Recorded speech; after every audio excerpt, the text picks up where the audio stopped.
Welcome everyone to our 2026 Town Hall. I can't believe it's been a year already. We are so happy to have you join us today for our Disability Cultural Center Town Hall. And whether you're in person at the DCC or virtually, we are so delighted you're here. So get comfortable because we have a lot of wonderful things to share with you today.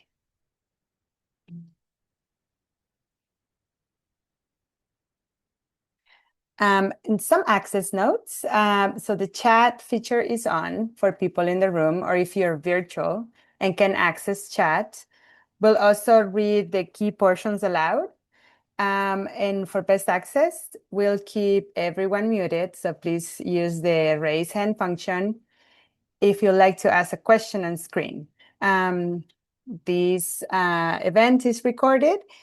And also, if you have any access questions or if you need any access support, you can just send a direct message to Emily Badex, or you can send an email to access@disabilityculturalcenter.org.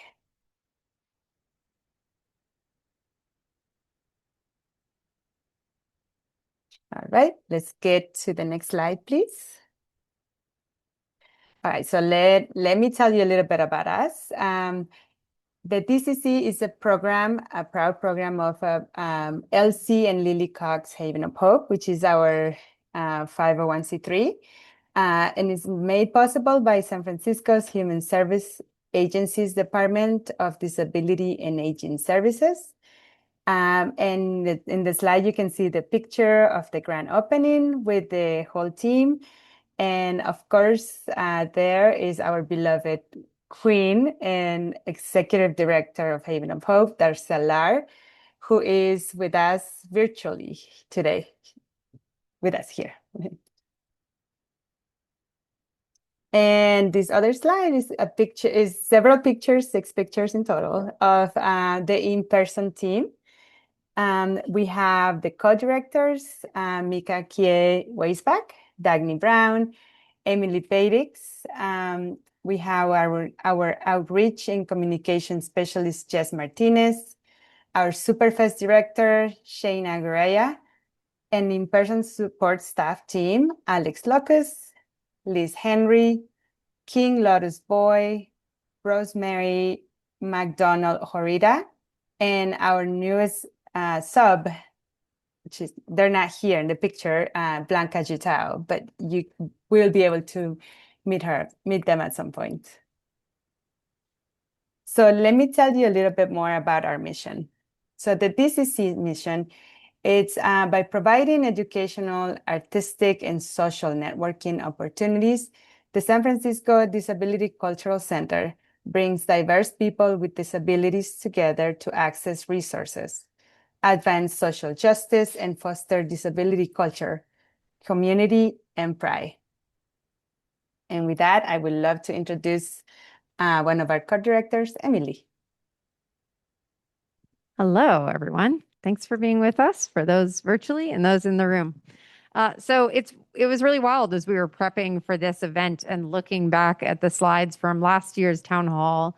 And a lot of what we talked about at last year's town hall was what this space was going to look like and what color the walls were going to be. And now here we are a year later, and we get to be in this space together with our virtual friends, still a part of our community after we started virtually, and then just got to expand the love, expand the opportunities to connect with the DCC.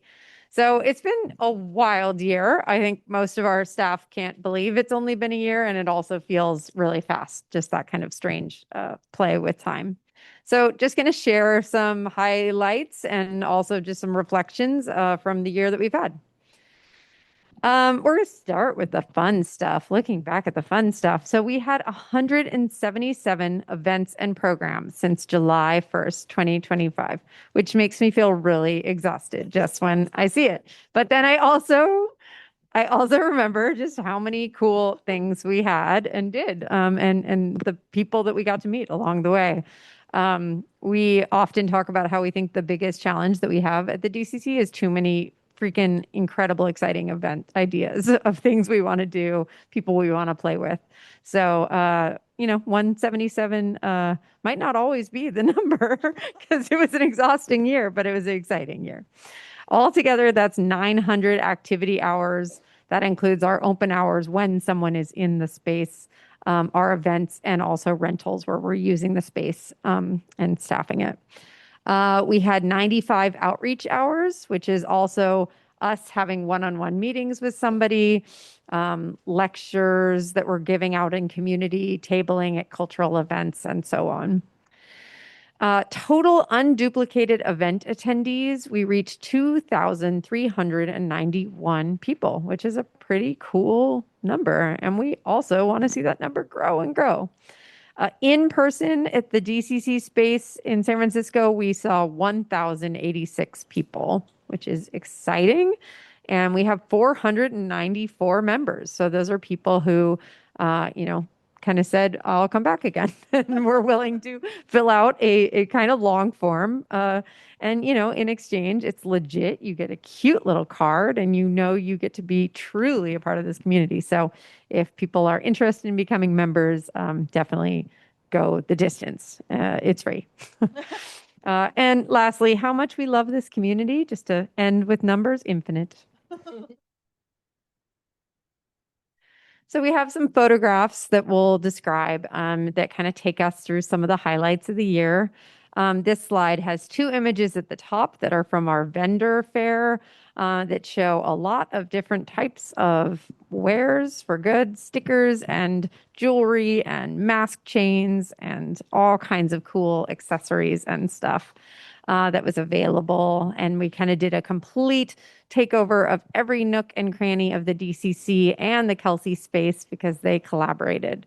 We also have a couple images on this slide that just kind of show what we really love that happens here all the time is just people meeting, people connecting, bringing folks together. So there's three different images that just show one, people are directly smiling for the camera, and the other two, they're candid shots of people talking, folks who are masking and connecting to each other, some in wheelchairs, some with canes, some standing all together.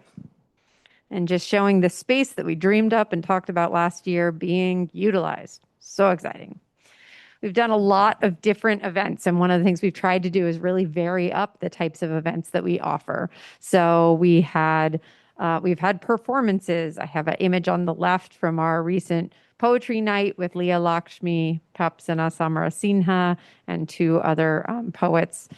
And then we had our Superfest Disability Film Festival in the space. It's coming back this September. We can't wait to do it again. We learned a lot about how to use our venue for a film festival. So we have an image that shows the dim light, totally packed house as we truly learned our capacity at Superfest and a film up on the screen. We've had a lot of meals together, and that has been just so beautiful. Some of our staff's favorite moments from the year were when we were just like getting to sit down and like eat and share a meal together and watch people relax. We have a photo on screen from Liberation Lunch, and our incredible volunteers and one of our staff people, Jess, with Access Unified's volunteers who helped make the lunch possible. We have an image of our fall feast where we just created this long winding table that filled every bit of the space, created like a giant J, and brought people together. And it was just a night that was kind of like what we dreamed this space could be. It started with people not knowing each other, sitting. It was pretty quiet. Not a lot of conversation happening. And gradually people warmed up, talked to each other, met new friends. By the end of the night, we saw so many people swapping information, hugging new people goodbye. And that is just absolutely what we would hope for what we get to do here. And then we've just done so many other weird, different, let's try everything kind of events. So it's hard to like even pick. I chose the Dungeons and Dragons night we had recently because it was just so cool to have 4 simultaneous Dungeons and Dragons groups happening in different parts of the DCC, and then a walking and rolling tour of 504 history, because one of the things that's so cool with this building is we're just so close to where disability civil rights started with the occupation of the 504 building to fight to see those rights implemented. So we have a photo of everybody headed over there together and took a photo out in front of the building where folks occupied. And I think that's really exciting also because we've been really focused on this space, but we also have visions and plans for like DCC out in community. And it doesn't always have to be every single event here as well. Just a few testimonials. This is, awkward. This is the part where we just are like, oh my God, people said such nice things about us. But they did, and probably some of you here did. And we really appreciated the love and the kind, thoughtful notes that people gave us on the survey. So we just want to share a few because they also, the ones we chose, it's less about the DCC and it's more about what everybody in the DCC is experiencing, the communal aspect. So the first says, DCC connected me with a community I didn't know I was missing. The second says, I feel like I've been waiting for a community resource like the DCC my whole life.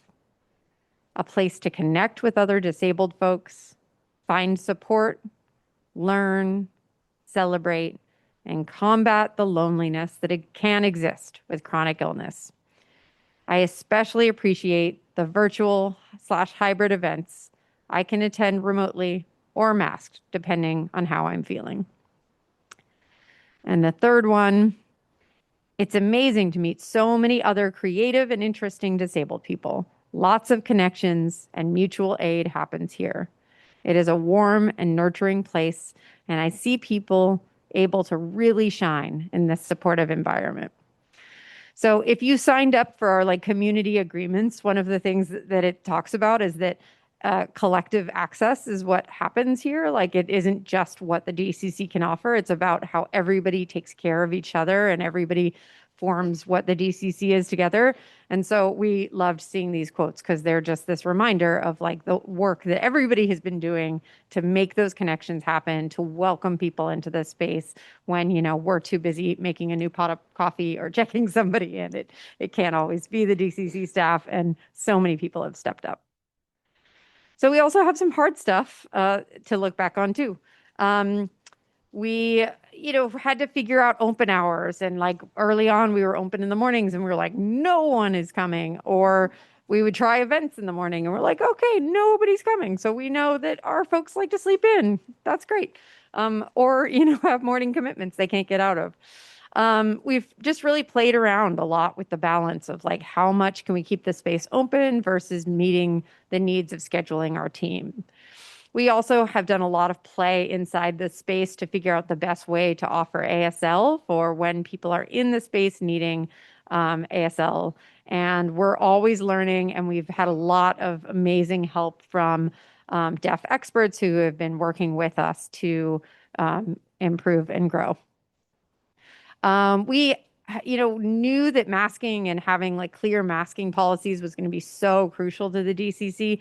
We've also really had to work at communicating our masking policies and like adding more and more detail to what you are signing up for. So people know if an event is masking or not masked, or if it's masked on in certain parts. And we've just kind of built our system more and more out to try and make that really, really clear.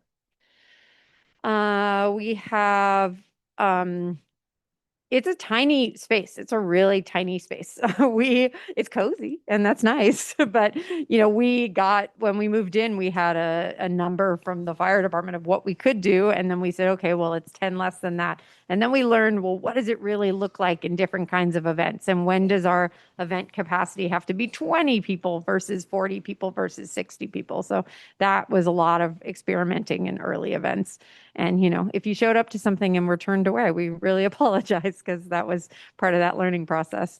Same with learning how to handle wait lists and make sure people knew if they were on or not. We had a lot of rentals happen over the course of the year, different organizations who didn't have access to an accessible space and would come and use this space. Sometimes we would help them to run a hybrid event. Sometimes they would just kind of have their retreat here and we would take a step back.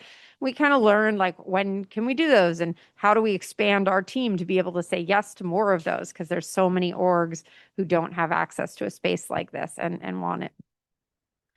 And then just keeping up with the pace of need, over the course of the year, as everyone, here knows, like there have been massive cuts to disability community and the need has grown and grown. And we've had to kind of evolve and figure out how to make sure we're still able to support, take care of people, make sure that they're finding what they need here.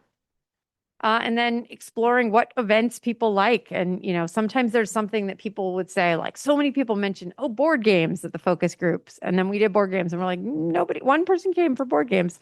You need more than one person to play board games. And then, others that were like, whoa, I did not expect that one to be so huge. So it feels great that we have a year of experience now and we get to kind of take that knowledge into the future. So now I'm going to pass it to Dagny to go through more. Oh, we can take some questions right now. And if you just joined in the space, welcome. And if you don't have a mask, I'm going to ask Mika to distribute masks if possible. Thank you.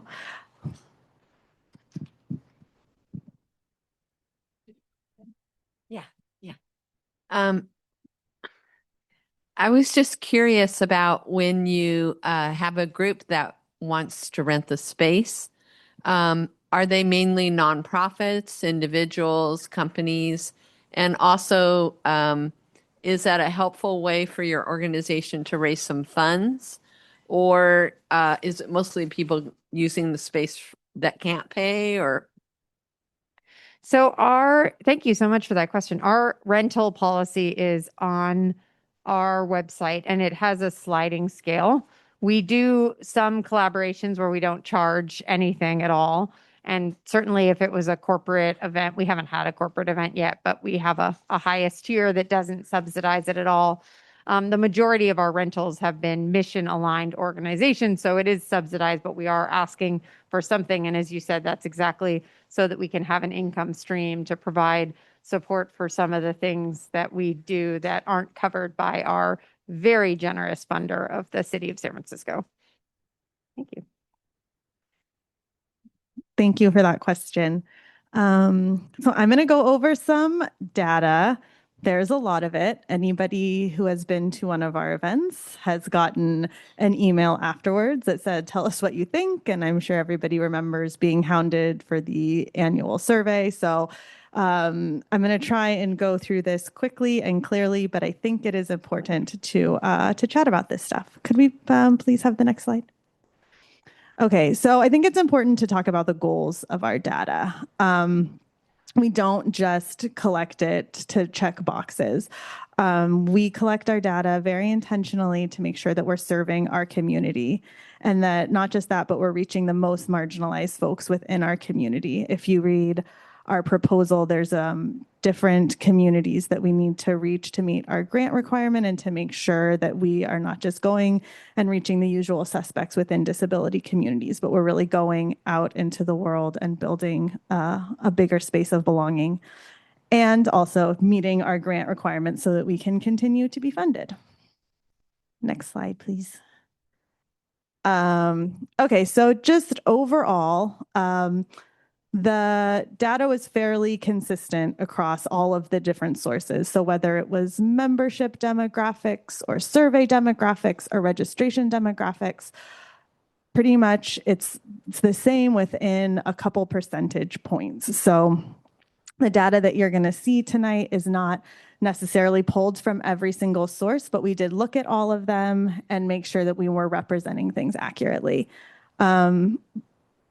Surveys are filled out by more privileged folks, right? So people who are struggling in a lot of different ways, facing different forms of oppression and marginalization are less likely to fill out a survey for a lot of different reasons, right? Very valid reasons.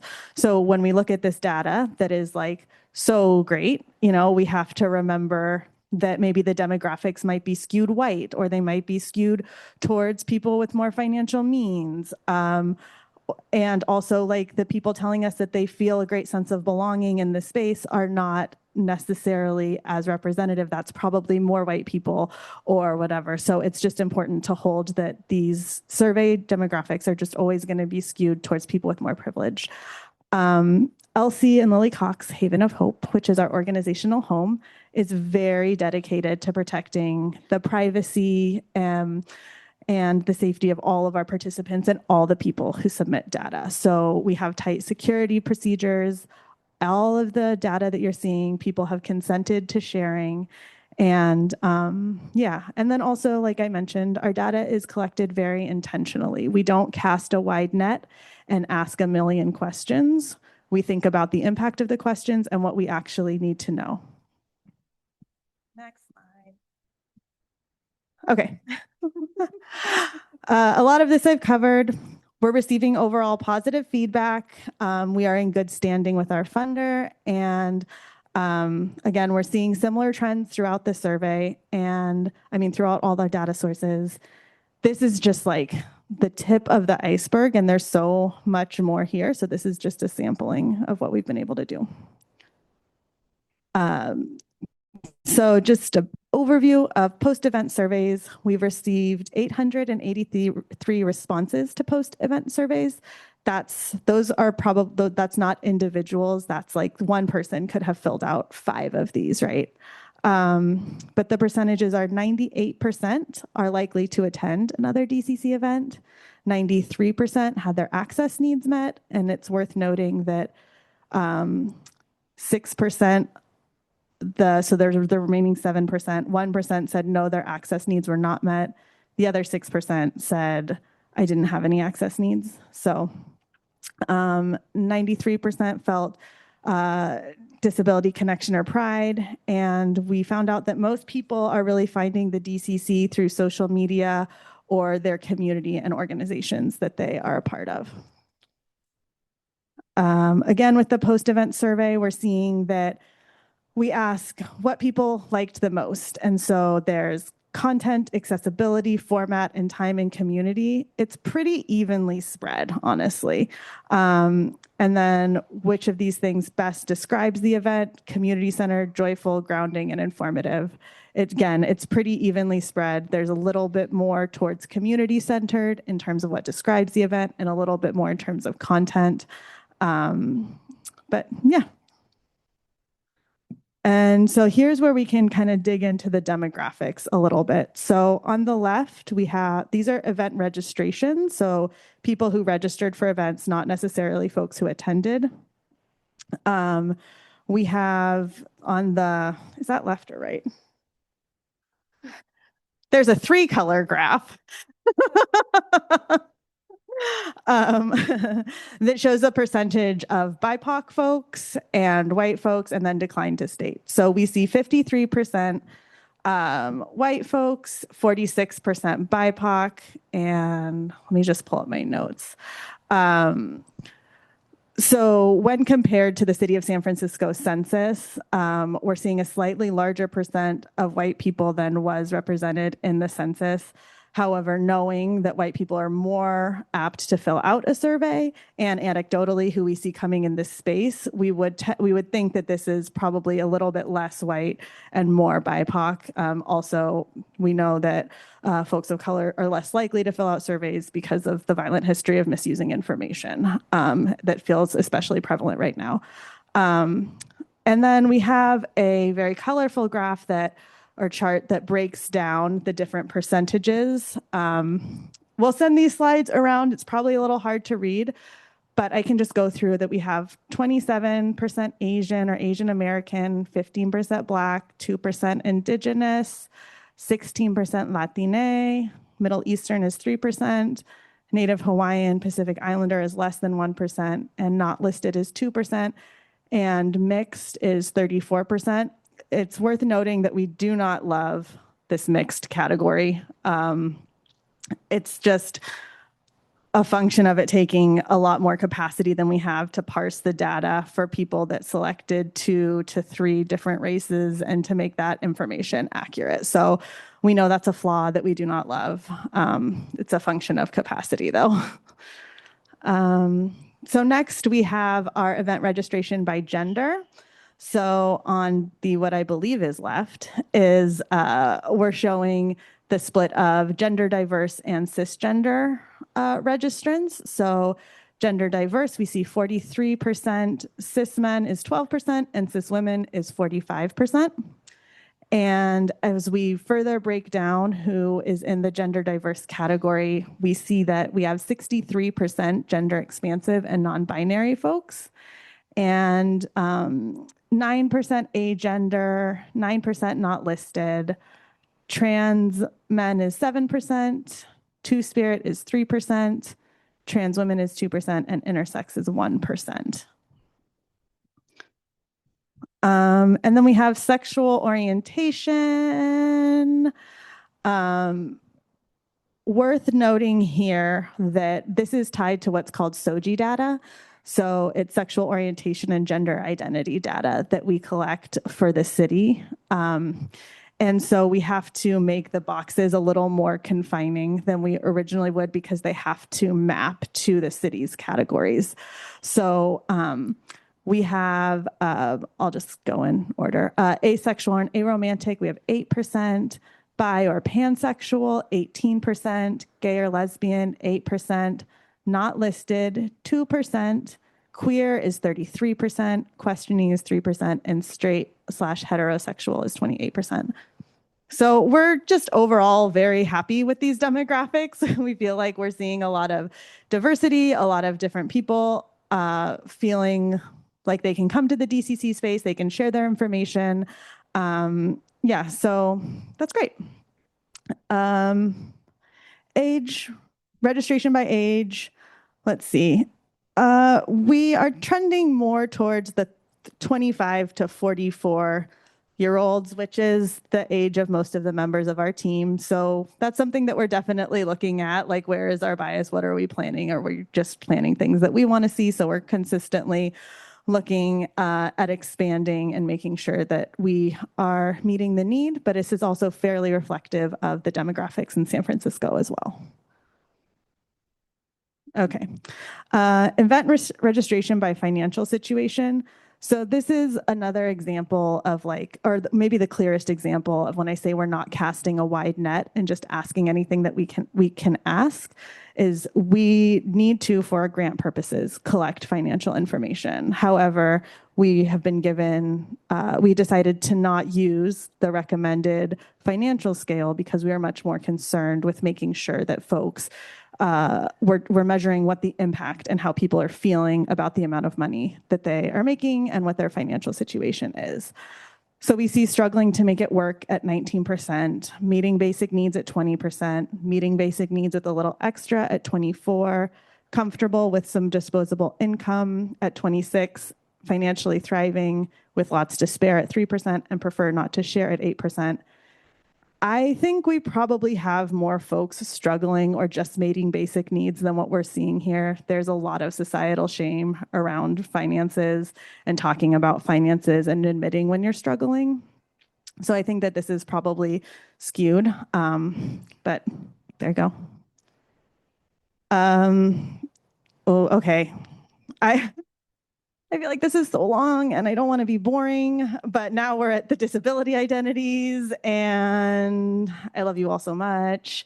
Let's see, we'll go top 5. I don't know. I'm just going to read in order without the numbers of like the most reported. So the most reported is mental health conditions, then neurodivergent, chronic pain, chronic illness, mobility disability, large size or fat, learning disability, blind or low vision, deaf, hard of hearing, intellectual or developmental disability, not listed, substance abuse or addiction, limb difference or amputee, little person, short or short stature, and undiagnosed.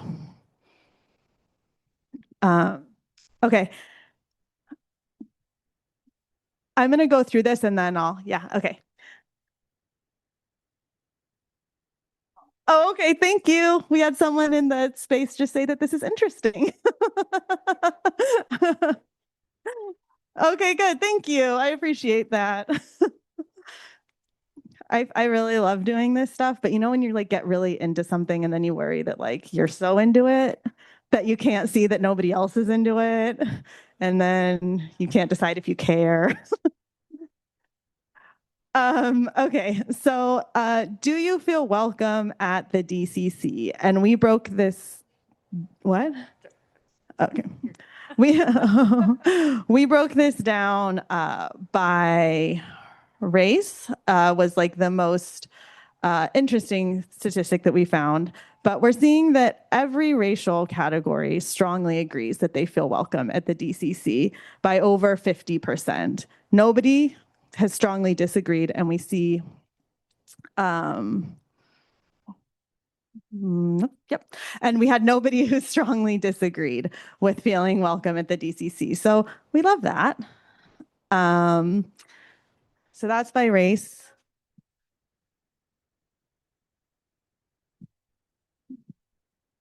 The racial breakdown was one of the first slides. And we can share these. We can share these later. Okay. Okay. We good? All right. So then the next one that we did is we broke down feeling welcome and feeling a sense of belonging at the DCC based on gender. Similar trends. People generally are strongly agreeing, with the exception of trans men are little less. They are putting that they agree more than they strongly agree. And trans women, however, 100%. There's probably not that many. Yeah. And you see, like, you can see there's neutral, but it's like this very small little percentage. So, and that is the end of my apparently fascinating demographics and survey data breakdown. Did anybody have questions? Okay. We'll go to Denise first. I wanted to ask about religious diversity.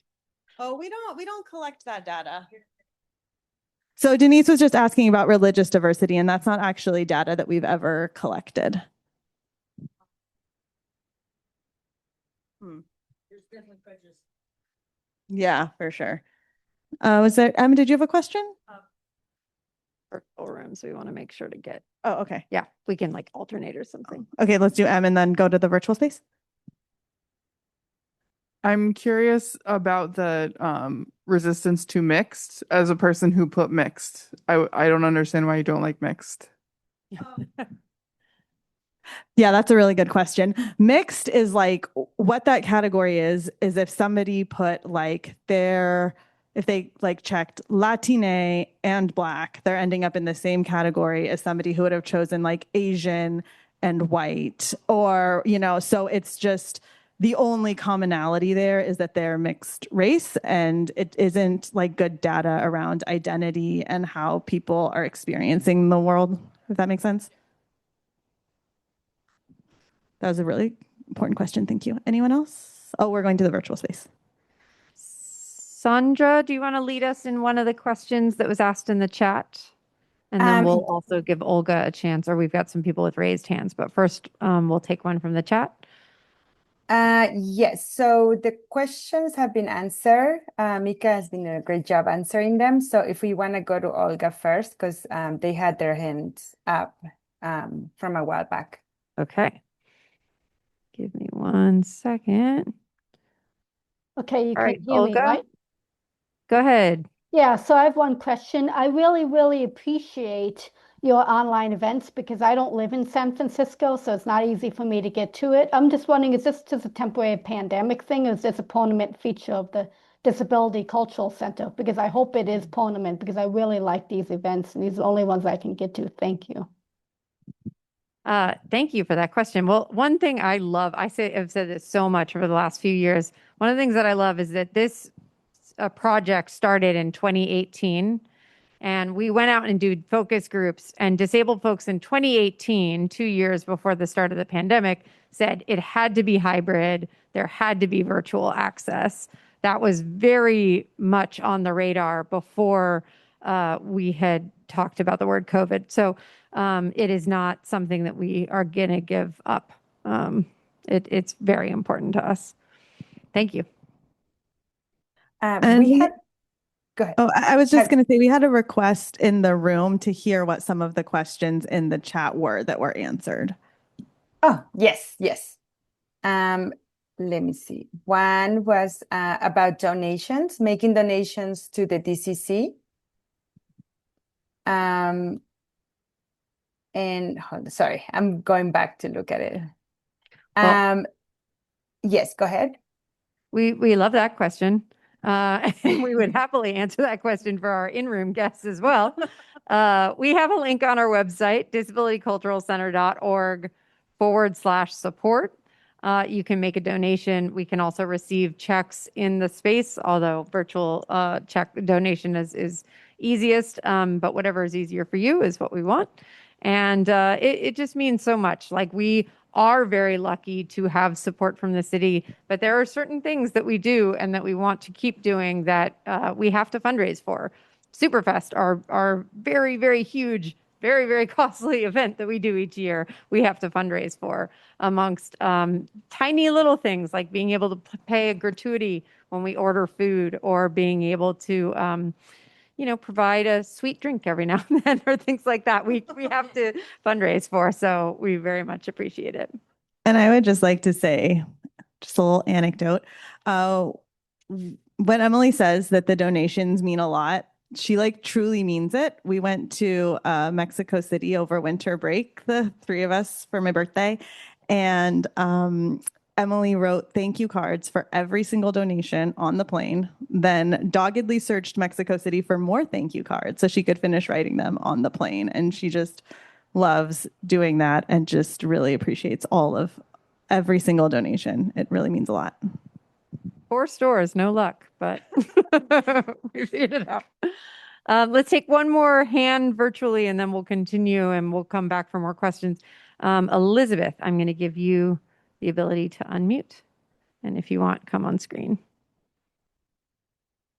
Oh, can you hear me? We can hear you now. Oh, awesome. Thank you. Yeah. Hey, just want to say, I think you guys are doing such amazing work overall. And I really love a lot of stuff that the DCC is doing. I will say I really urge you to clearly communicate your masking requirements at events. And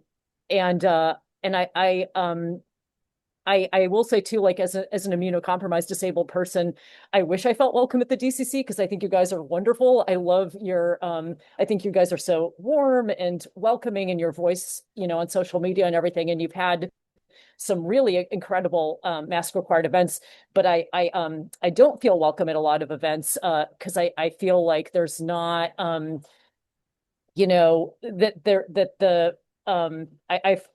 kind of tried to talk to folks at the DCC about hey, could you please consider, clarifying these mask requirements, because it is such an important access issue for so many of us. And I do feel like I get the impression that discussion isn't really taken seriously. I know that there are conflicting access needs, and I certainly understand not everybody can mask. I totally get that. And that's understood completely. But when I propose things like, oh, could you have signs up just reminding people to mask, understanding that does not apply to folks who can't mask, legitimately many folks can't mask. And that's all the more reason why it's necessary for people who can to do so, to protect everybody. And then there's, people like me who can't go to, unmasked events. I wish I could. I'm tired of masking too, but I have to. And I was told when I contacted the DCC about this, they said, well, we are basing this on who's coming to our events. And I just wanted to gently push back on that, because I do think that is saying, oh, well, we don't have the wheelchair ramps up because we don't really get wheelchair users at our events. And I do think that the two are connected. I think when you make it clear that you are welcoming, people who are at high risk, then you are also inviting more of them to come. And again, I think I want to thank you for the great mask required events you guys are having. I do appreciate it. But I think that we could do better here, truly. And I know it's a hard conversation to have, but I just would love to. I'm happy to speak to this, Elizabeth. Yeah, I agree with you. This has been one of our most challenging most challenging things about having an in-person space is figuring out masking, what events make sense to mask, not just from like a very holistic perspective in terms of like, when can we actually enforce masking? We have a tiny team. And so if we look around and we have 50 people in the space and they're not masking, even though it's mask required, even though we have signs, because there are snacks available or this or that, we have to look at that event and we can have to say, is it realistic for us to be able to create this safe space that we are promising? And we are getting more and more skilled at being able to do that. And I think that your point is well taken about us communicating our masking needs better on social media and in general in our website and on our calendar. It's, there's a lot of pieces that happen behind the scenes, from when we make a change, like just the nitty gritty, it has to be changed in Salesforce, WordPress, Notion, Campaign Monitor, Instagram, Canva, all of these different places. And so we're trying to figure out how we can make it sustainable and consistent so it's the correct information across all the platforms. But you will see, like, for example, for today's event, it was the description, which we always have. And then right underneath it was, this is a mask required event.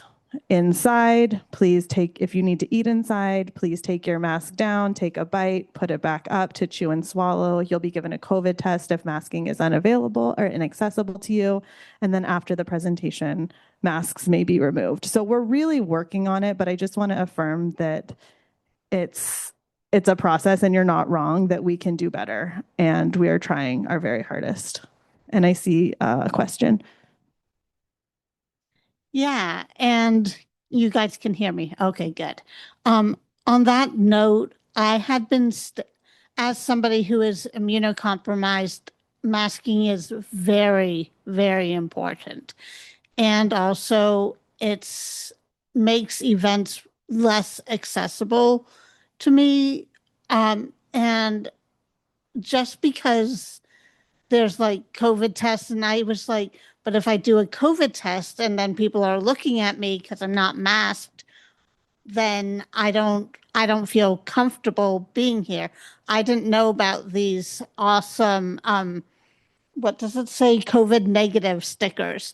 And could that eventually be included somehow in the events and such forth? Yeah, maybe we're figuring it. Yeah, I'm sorry. Yeah, we're figuring it out. It's about what is information overload and when so all of these things, definitely we're figuring it out. And thank you for pushing us and asking the hard questions, Elizabeth. I just want to clarify that that's something that already exists. Like Dagny is wearing one right now because she took one. I saw things made it sound like that was a good idea we should do, but we've done it. Oh, no, like saying on our publicity materials that you get a sticker. Yeah. Thanks. Nick is getting pizza. I think we should continue with the presentation and then we'll have more Q&A at the end. Yeah, let's finish. Yeah. Thanks, Denise. We'll get through the presentation and then we can do Q&A. All righty, I'm up. Just pulling up my notes on my phone. So I am covering moving forward. So what's next? What's this coming year going to look like? So a couple of our top priorities for the next year include outreach, and we feel so positive and grateful for the community we have so far. And I think from our surveys and experience, what we want to do is reach more folks in disability community that don't yet feel belonging or maybe don't even identify with the term disabled. So that's a big part of our focus for the next year. And we have a new team member, Jess Martinez, who is currently graduating this week, so isn't here with us today, but they focus on communications and outreach. And as they get more familiar with all the ins and outs of the position. This is something that's going to grow, and as they have time for tabling and getting to know different orgs and connecting with folks who might not be the typical suspects within disability community. And the other thing we are excited about is hiring a deaf consultant. So that's underway. And that will be to continue to learn more about the needs of deaf community, to, hold focus groups, meetings with interpreters, and events that are specifically focused on our deaf community. And then the time has flown by, but our current contract ends next June 2027. So that's on our mind, and we definitely would like to apply again. Can I clarify what that means? Go ahead. So, the Department of Disability and Aging Services put out a request for proposal. So they wanted a disability cultural center, and the Elsie and Lily Cox Haven of Hope, which is the organization that we work for, applied for that. We submitted a proposal and were selected. And the period of that was 2023 to 2027. So ideally, there's going to be another proposal and a request for proposals, and then we absolutely intend to apply for it again for the Disability Cultural Center for the hybrid location. So we don't have any information on it, but when that comes out, our team will be applying for it again. Yes, for the physical location and for the virtual, the whole shebang.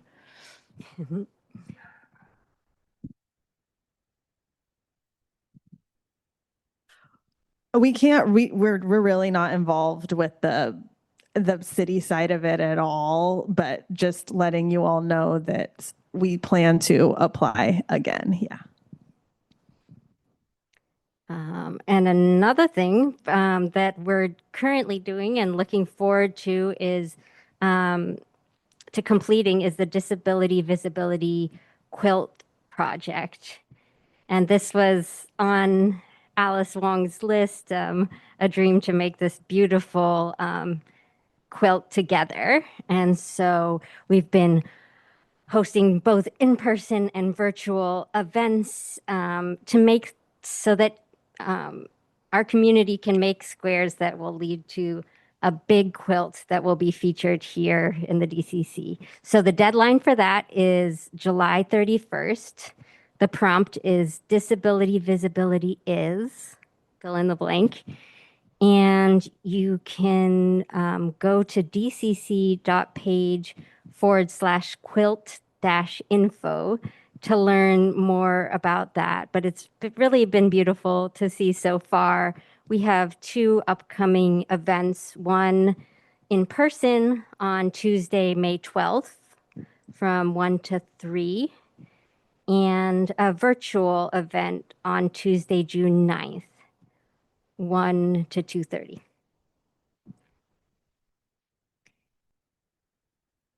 And we are coming up again on Disability Pride Month in July and wanted to highlight some of the events.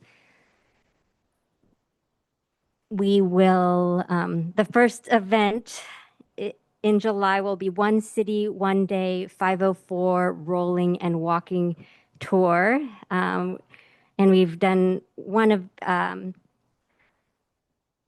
sort of basing off of an event that we've done before. It will be here, like focused on the history of disability in San Francisco. And we know we're right across the street from the historic protests. So that will be Saturday, July 11th from 10 to 11:30. And we'll have some access features like ASL and blind access guides. And then the next events are for our anniversary. So coming up on 1 year in the space and 2 years, including the the virtual phase. So we have our virtual anniversary party for the whole community, reflections on the year from our team and community, and a tiny little dance party at the end. So that will be on Zoom Thursday, July 16th from 6 to 7. With ASL deaf interpreters and open audio descriptions. Next, we have our anniversary party and market that will be in person in the Bay Area for Bay Area folks here at 165 Grove Street. We're going to have a vendor market again, some new art, a big old birthday cake, quilt making, and more. And that will be masks required. It will be shared with the Kelsey space again. So it will be masks required in our spaces, both inside and out, and optional in the Kelsey spaces. And we'll also have ASL and blind access guides for that. Sunday, July 19th, 1 to 5.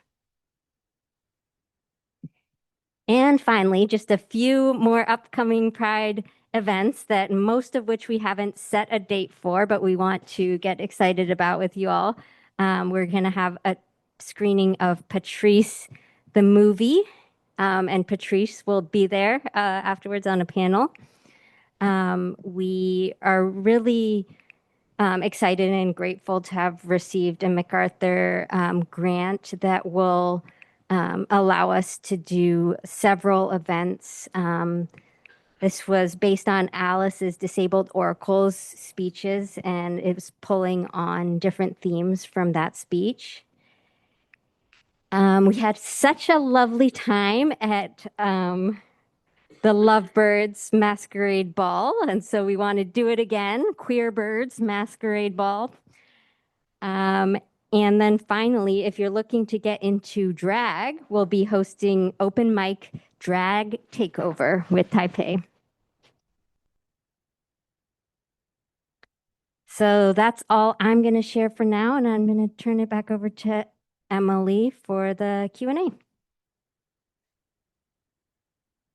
All right. And just making sure, Lupita, are there any questions in the chat that we've missed? Yes, I know that Anson Wu had a question. Anson, if you want to come off mute. Oh, hi. Hi, Anson. Hi. I have a question. Let's go. No. What? Later, huh? Oh, hi. Hi, we can hear you if you'd like to ask your question. What do you want to do today? Oh, we have something. Oh, It's you the know what town hall. town hall is? Yeah, so this is just an opportunity for us to be together, talk a little bit about the year, and answer your questions. So that's what a town hall is. It's something that when we got the funding, we committed to doing once a year. Although, you know, just to make it clear, we answer questions like the questions we've already been receiving all year long in our access@disabilityculturalcenter.org email, as well as just people coming to us in the space. And also we've had some tea with the DCC events virtually and in person throughout the year as an extra way to reach us. Other questions, we can take some in room again. Yeah, we owe Denise turn. Thank you. Could you explain this nonprofit home idea and in terms of priorities, like how it would be different to be part of like a city agency compared to being a publicly funded nonprofit project or something? Could you explain that? Sure. Do you want to do it? Yeah, I can explain that. So the LC in Lily Cox Haven of Hope is a 501c3 organization that Mika and I actually worked for before we got the grant through the city. And so we applied as Elsie and Lily Cox Haven of Hope to run this program. You needed to be some sort of entity in order to do this. That there's not really like a way to run this directly through like DOS. They're just funding us to do the work, and then we're complying with all of their requirements.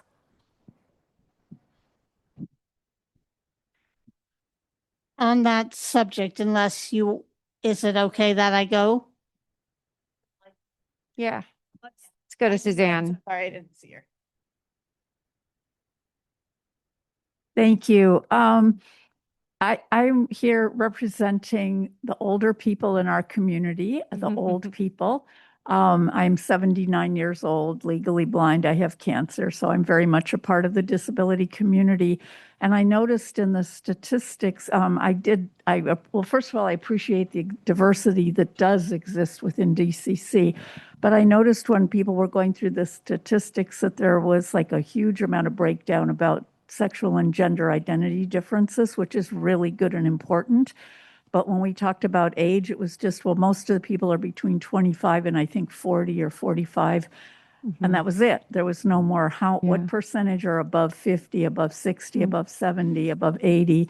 And because a very large portion of the disability community are people who are older, I think it's something that going forward definitely needs more attention. And I think there is an unconscious bias there because the staff is younger that kind of isn't really thinking about those of us who are in our older years and who are also still very active and interested in the disability community. Yeah, thank you. We can just run back the numbers real quick. I think that was a moment where Dagny was getting antsy that our data portion was taking too long, but didn't want to rush this point. So under 25, we had 7%. 25 to 34, we had 27%. 35 to 44, we had 29%. 45 to 54, we had 16%. 55 to 64, we had 10%. 65 to 74, we had 7%. 75 and up, we had 4%. So it's like pretty impressive that every bracket is having some representation. But obviously, when you clump 25 to 34 and 35 to 44, we see that as the highest amount. So lots of opportunities for us to do more partnerships, to find, we've enjoyed some of the partnerships we've done specifically with senior organizations. We go out into community too. I'm giving a lecture at a senior center next week. So we're always trying to find more ways. Hold on one sec, so we put a mic in front of you so our virtual guests can hear. Yeah, thank you. I just think not only in terms of outreach, but activities, just in thinking more about the kinds of activities that would be more interesting to those of us who are older and still active, because I think there is an unconscious bias also that older people just don't go out. Older people don't do anything. Oh, those poor little old people. And it's very similar to the bias against people with disabilities that, they're not really there. And it's really important that a disability organization really not do that about older people, that we're not really there, we're not really active, we're not really part of the world. We wouldn't be interested because that's not true of many of us. Yeah, thank you so much. Ariel, you are virtual. Oh, we are almost at time, but we're going to just have like one or two more. Ariel, I've just given you the ability to unmute. Yay, thank you. I have a really quick question about kind of space capacity for stuff at the SFDCC, because I personally absolutely love the vibe that you guys have created in the space. And I have to say, like, sitting for an hour just going through the zines that you had on the shelf was an incredible experience for me. But I know that you don't have a lot of capacity to have things and stuff.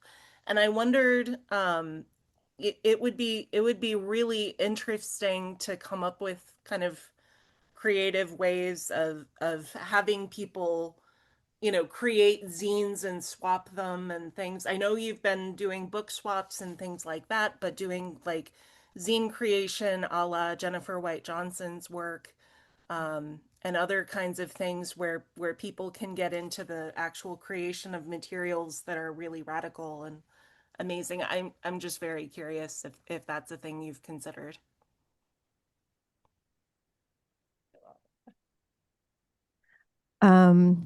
We we actually had a zine swap that not one person came to a few months ago. But we've also had events, zine making events, where people came. So it's one of those things where we're trying to like find the pocket, because we also absolutely love zines.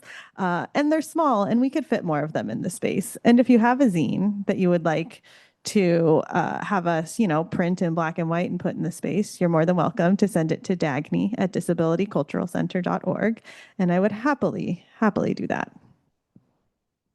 Oh, Dagny gets the mail. Okay. Do we have time for one more question on the virtual space? Let's take it one more in the virtual space since we have time together after the access table.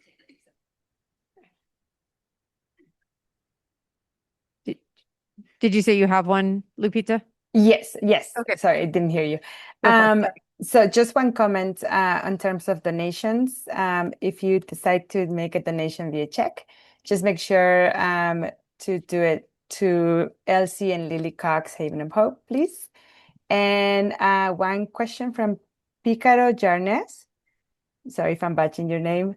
Are the surveys only sent via email? At what point should someone fill out a new survey? Once a year? We have like a automatic thing that sends after you've participated in an event, but the survey drive that we have to do to make sure we're keeping our funder very happy happens over a course of a couple of months, around February, March, January. Yes. February, March. Yeah. And it will be very clear because it is not just virtual. We had in-person surveys as well, hard copy surveys, and mentioned it probably more than y'all wanted. And I just want to respond to one question that was asking about the masquerade and would masks be required? And it was asking about the anniversary party and would masks be available or required in certain portions? And we shifted it so it's like very clear. We have the ability very clearly now to say mask on in this portion, mask on in this other portion. So it will definitely be part of the way we put out and sign up for the event. So the cake will be outside. The DCC event inside portion for that anniversary party will be a very strict masking space. There will be signs up. There will be masks required, and it will be serving some of the vendors who want to be vendors who also can only do so in a very, very safe environment. Okay, there's more questions, which is exciting because it's just one event where we get to talk about it and spend time with you, but we also like to spend time with you all year long. So there will be more tea with the DCC events to just hang out and talk.